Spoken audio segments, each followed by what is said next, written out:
जय श्री राम।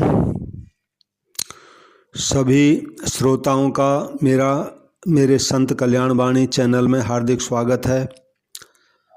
सबसे प्रार्थना है, कृपया यदि आपने चैनल सब्सक्राइब नहीं किया तो मेरे इस चैनल को सब्सक्राइब करें। संतों की अद्भुत वाणी है, इसको शेयर ज़रूर करें और लाइक करें। आज एक विशेष संतों की वाणी आपके आगे मैं प्रस्तुत कर रहा हूँ। इसका शीर्षक है प्रतिकूलता में विशेष भगवत कृपा। संत स्वामी श्री राम सुखदास जी महाराज जी की अमृत वाणी है यह। प्रतिकूलता में विशेष भगवत कृपा, यानी प्रतिकूल अगर परिस्थिति आई तो उसमें हमको अपने पर भगवान की विशेष भगवान की कृपा समझनी चाहिए।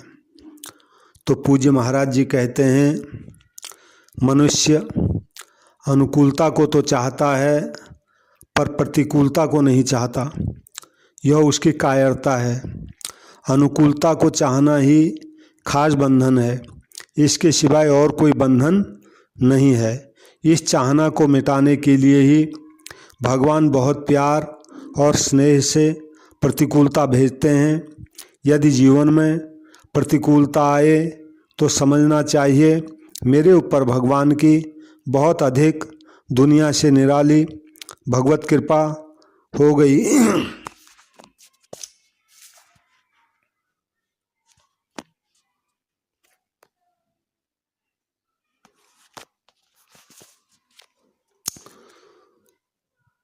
यदि जीवन में राम राम राम प्रतिकूलता में विशेष भगवत कृपा। पूज्य महाराज जी स्वामी राम सुखदास जी महाराज कहते हैं, मनुष्य अनुकूलता को तो चाहता है पर प्रतिकूलता को नहीं चाहता, यह उसकी कायरता है। अनुकूलता को चाहना ही खास बंधन है, इसके सिवाय और कोई बंधन नहीं है। इस चाहना को मिटाने के लिए ही भगवान बहुत प्यार से और स्नेह से प्रतिकूलता भेजते हैं। यदि जीवन में प्रतिकूलता आए तो समझना चाहिए कि मेरे ऊपर भगवान की बहुत अधिक दुनिया से निराली कृपा हो गई है। प्रतिकूलता में कितना आनंद, कितनी शांति, कितनी प्रसन्नता है, क्या बताऊं। प्रतिकूलता की प्राप्ति मानो साक्षात परमात्म तत्व की प्राप्ति है।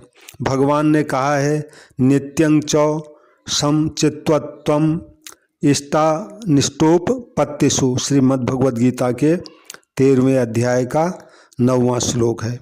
यानी भगवान ने वहाँ पर कहा है, प्रतिकूलता आने पर प्रसन्न रहना चाहिए, ये समता की जननी है।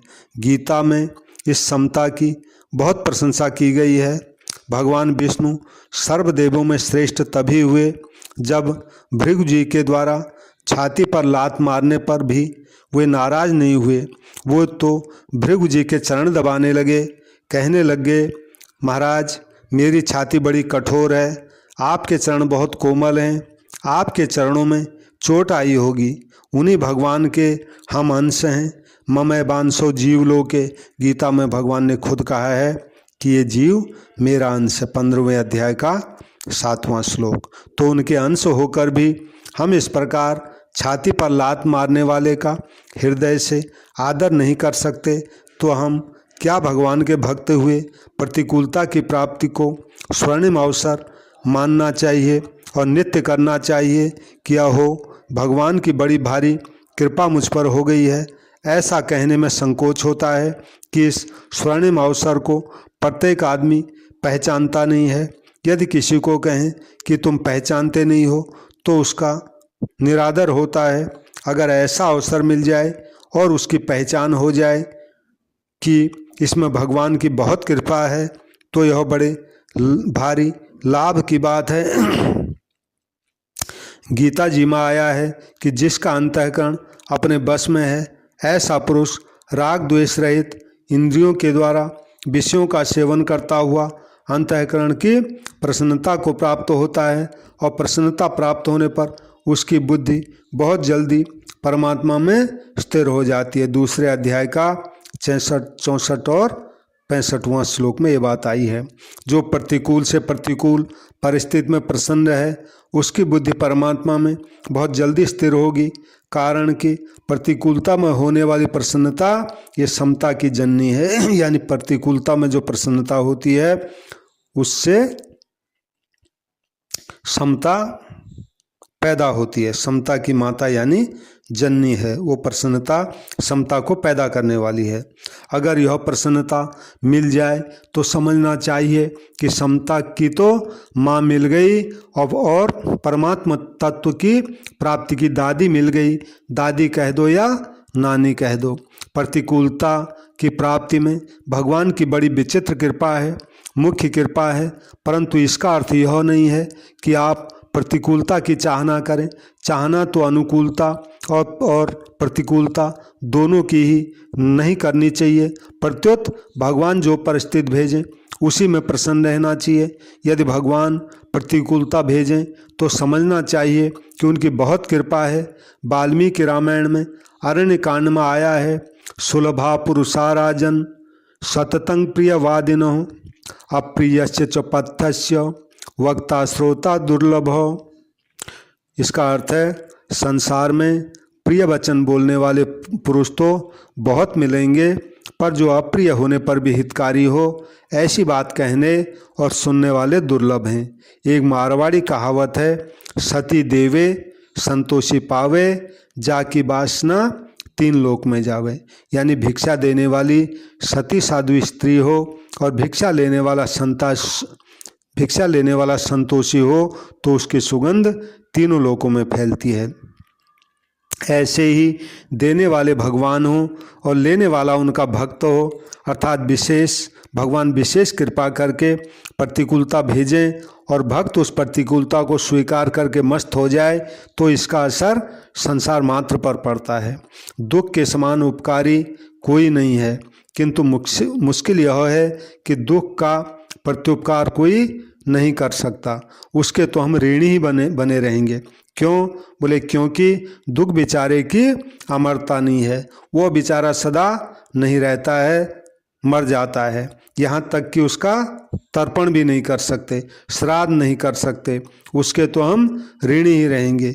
इसलिए दुख आने पर भगवान की बड़ी कृपा माननी चाहिए। छोटा बड़ा जो दुख आए उस समय नित्य करना चाहिए कि बहुत ठीक हुआ। इस तत्व को समझने वाले मनुष्य इतिहास में बहुत कम हुए हैं। माता कुंती इसको समझती थी, इसलिए भगवान से वरदान मांगती है।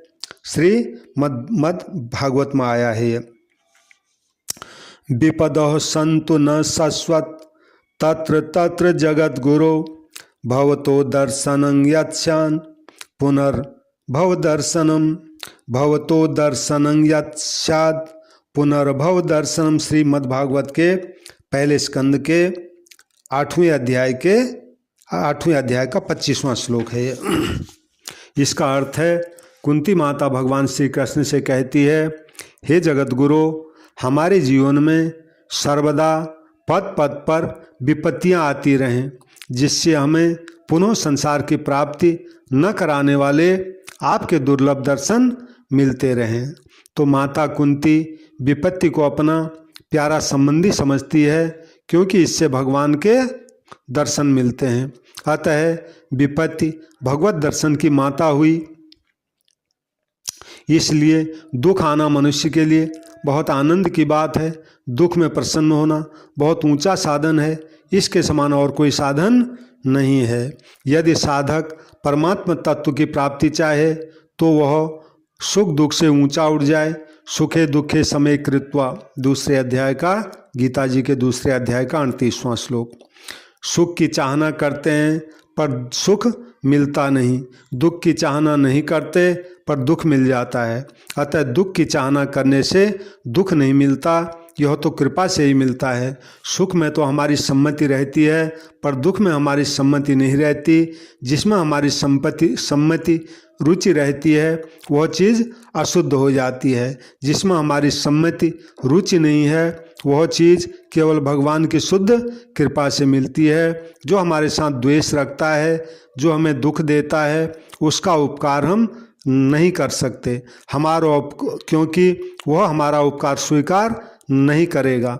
वह तो हमें दुखी करके ही प्रसन्न हो जाता है। हमारे द्वारा बिना कोई चेष्टा किए दूसरा प्रसन्न हो जाए तो कितने आनंद की बात है। अतः सज्जनों, आगे से मन में पक्का विचार कर लेना चाहिए कि हमें हर हालत में प्रसन्न रहना है, चाहे अनुकूलता आए चाहे प्रतिकूलता आए, उसमें हमें प्रसन्न रहना है, क्योंकि वह भगवान का भेजा हुआ कृपापूर्ण प्रसाद है। इसमें महाराज जी ने एक विशेष बात बताई है।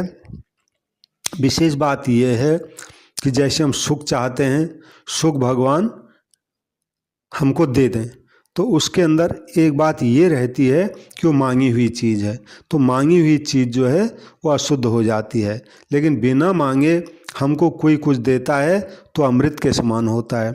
इसी तरह दुख और विपत्ति हम भगवान से मांगते नहीं हैं, हम चाहते ही नहीं हैं, इसलिए मांगेंगे क्यों? इसलिए भगवान उसको अपनी इच्छा से हमें देते हैं। तो भगवान हमें जो हमारी बिना इच्छा के दें वो अमृत के समान है।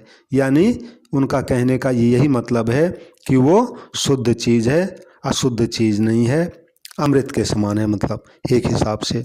जय श्री राम। सभी से पुनः प्रार्थना है, कृपया मेरे इस चैनल को सब्सक्राइब करें। संतों की वाणी है, इसको शेयर ज़रूर करें और लाइक करें। जय श्री राम, जय श्री राम।